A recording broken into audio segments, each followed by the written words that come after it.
আর এবার আরো একটা ব্রেকিং নিউজ এই মুহূর্তে নজর রাখতেই হচ্ছে। আসামের ধুবড়িতে ধৃত আনসারুল্লাহ বাংলা টিমের যে জঙ্গি, তার কাছ থেকে উদ্ধার দুটি জেহাদি বই। এবিটি জঙ্গি শাহিনুর ইসলামের কাছ থেকে উদ্ধার হচ্ছে জেএমবি জঙ্গি নাজিবুল্লাহ হাকানি লেখা জেহাদি বই। আরো বিস্তারিত জানবো, সহকর্মী সুপ্রিয় রয়েছেন আমাদের সঙ্গে সরাসরি এই মুহূর্তে। সুপ্রিয়, এই যে জঙ্গি যাকে গতকালই ধরা হয়েছিল, তার কাছ থেকে এখনো পর্যন্ত জেহাদি বই পাওয়া গেছে, আর কি কি তথ্য এই মুহূর্তে উঠে আসছে?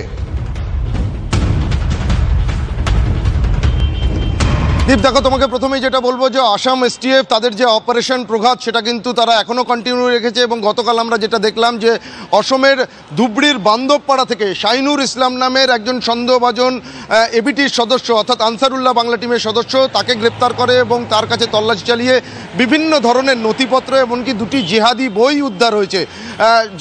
এবং সেই দুটি জেহাদি বইয়ের মধ্যে একটি যে জেহাদি বই, সেই বইটি লেখা শেখ নাজিবুল হাকানির লেখা।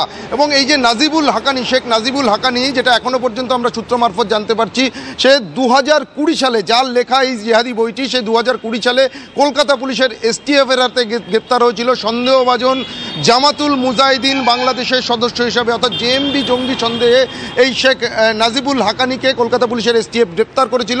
বর্তমানে সে জেল হেফাজতে রয়েছে।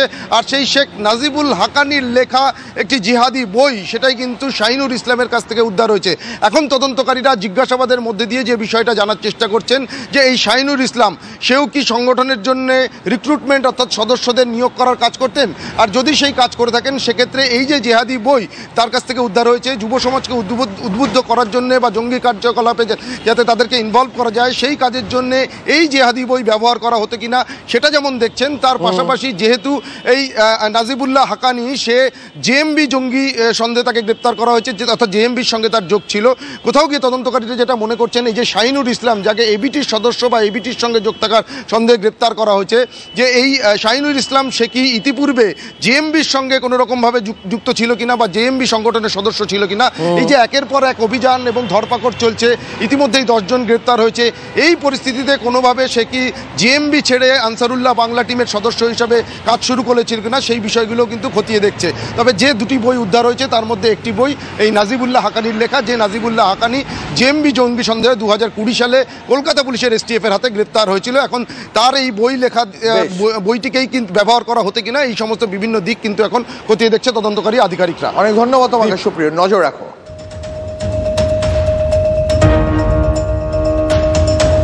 আর এদিকে মুর্শিদাবাদের জলঙ্গি সীমান্ত এলাকা থেকে বিএসএফ এর জালে এখনো 3 জন বাংলাদেশি গ্রেপ্তার, অধরা আরো 3 জন। ধৃতরা বাংলাদেশের রাজশাহীর বাসিন্দা। ভারতের সেই পরিচয়পত্র বানায় অনুপ্রবেশকারীরা, তারপর চেন্নাইয়ে পরিযায়ী শ্রমিকের কাজ করতে চলে যায় 6 জন অনুপ্রবেশকারী। 3 জনকে গ্রেপ্তার করা গেলেও বাকি 3 জন এখনো অধরা, তাদের পুলিশ খুঁজছে। কথা বলবো বিস্তারিত আমাদের সহকর্মী এই মুহূর্তে কৌশিক রয়েছেন টেলিফোন লাইনে আমাদের সঙ্গে। কৌশিক, এখনো পর্যন্ত বিএসএফ 3 জনকে জালে তুলতে পেরেছে, কিন্তু এখনো 3 জন বাংলাদেশি অনুপ্রবেশকারী অধরা। তাদের কিভাবে কেন্দ্রীয় বাহিনী খুঁজছে, তাদের কিভাবে জালে তোলার পরিকল্পনা করা হচ্ছে? দেখো, বাংলাদেশ সীমান্ত এলাকায় কিন্তু হাই অ্যালার্ট জারি করা হয়েছে এবং তাদের খোঁজে লোকাল যে থানা রয়েছে তারাও তল্লাশি শুরু করেছে। তবে সব থেকে বেশি চিন্তার বিষয় যে দক্ষিণ ভারতে যে জঙ্গি থাকার সম্ভাবনা মনে করা হচ্ছে এবং যে সব গোয়েন্দা সূত্রে জানা যাচ্ছে সেই জায়গায় কিন্তু আশঙ্কা আরও বাড়াচ্ছে। কারণ এই বাংলাদেশ থেকে ভারতে প্রবেশ করার পর এই জলঙ্গি সীমান্ত বা লালগোলা সীমান্ত দিয়ে তারা দক্ষিণের বিভিন্ন রাজ্যে গেছে।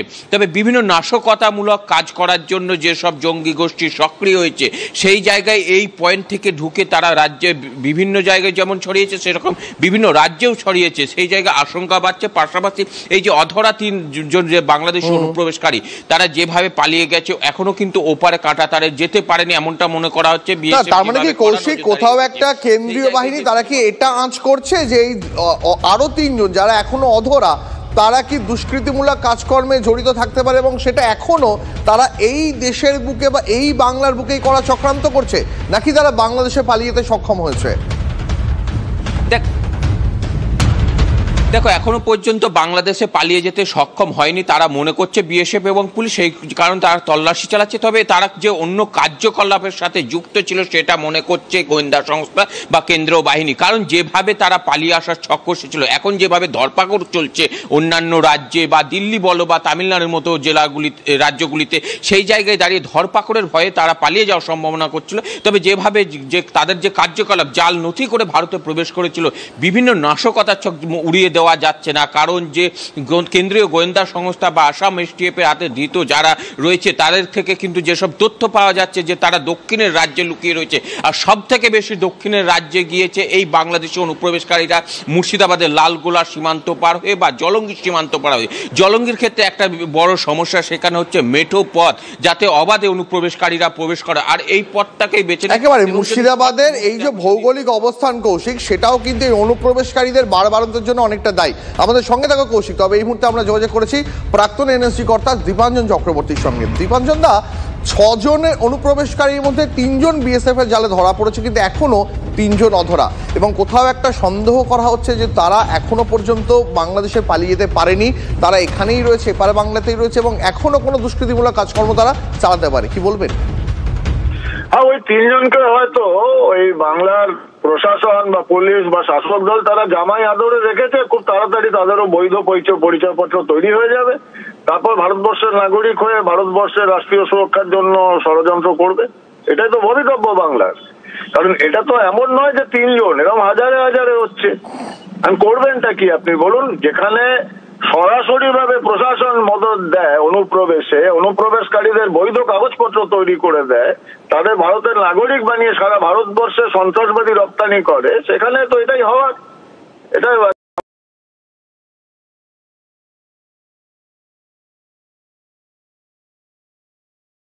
উঠছে যে কোথায় এই অনুপ্রবেশকারীদের আধার কার্ড তৈরি হলো, কেন তারা বারবার মুর্শিদাবাদকেই তাদের সেফ করিডোর হিসেবে বেছে নেয়?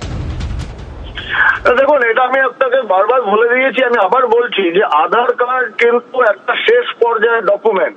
তার জন্য বেসিক ডকুমেন্ট যেগুলো, সেগুলো হচ্ছে বার্থ সার্টিফিকেট, যেটা পঞ্চায়েত দেয় বা পৌরসভা দেয়, এবং রেশন কার্ড, যেটা খাদ্য দপ্তর দেয়। এখানে কেন্দ্রীয় সরকারের কোনো রকম রোল নেই। আর আপনার বার্থ সার্টিফিকেট, রেশন কার্ড থাকলে তার ভিত্তিতে যদি আপনি অ্যাপ্লাই করেন আধার কার্ড বা ভোটার কার্ডে, সেটা আপনি পাবেন। কেন্দ্রীয় সরকার কন্ট্রোল করতে পারবে না, কারণ আপনার কাছে ওই দুটো ডকুমেন্ট রয়েছে, সেটা বানিয়ে দিচ্ছে রাজ্যের প্রশাসন। তো এই মুর্শিদাবাদ বলে নয়, আপনার বাংলার ভারত বাংলাদেশ সীমান্তের 7টা জেলা, দক্ষিণ 24 পরগনা, উত্তর 24 পরগনা, নদিয়া, মালদা, মুর্শিদাবাদ, দিনাজপুর, বীরভূম, এগুলো সবই এখন সেফ করিডোর বা সেফ হেভেন হয়ে যাচ্ছে। এখন কিছু করার নেই, এটা তো হবে। এটা তো আমরা বহুদিন ধরে বলছি, এই পরিবেশ থেকে সন্ত্রাসবাদী তৈরি হবে, আর তাই হচ্ছে। সারা ভারতে ছড়িয়ে পড়ছে। কথা বলছিলাম প্রাক্তন এনএসজি কর্তা দীপাঞ্জন চক্রবর্তীর সঙ্গে। রাজ্যে ফের অস্ত্রসহ গ্রেপ্তার। উত্তর 24 পরগনার নারায়ণপুর থানা এলাকা থেকে বেঙ্গল এসটিএফ এর জালে এক আন্তঃরাজ্য অস্ত্র পাচারকারী। ধৃতের কাছ থেকে উদ্ধার করা গেছে একটি সেমি অটোমেটিক পিস্তল, 10 রাউন্ড তাজা কার্তুজ। অস্ত্র আইনে মামলা রুজু করেছে নারায়ণপুর থানার পুলিশ। আমার ত্বক যেন কবিতা,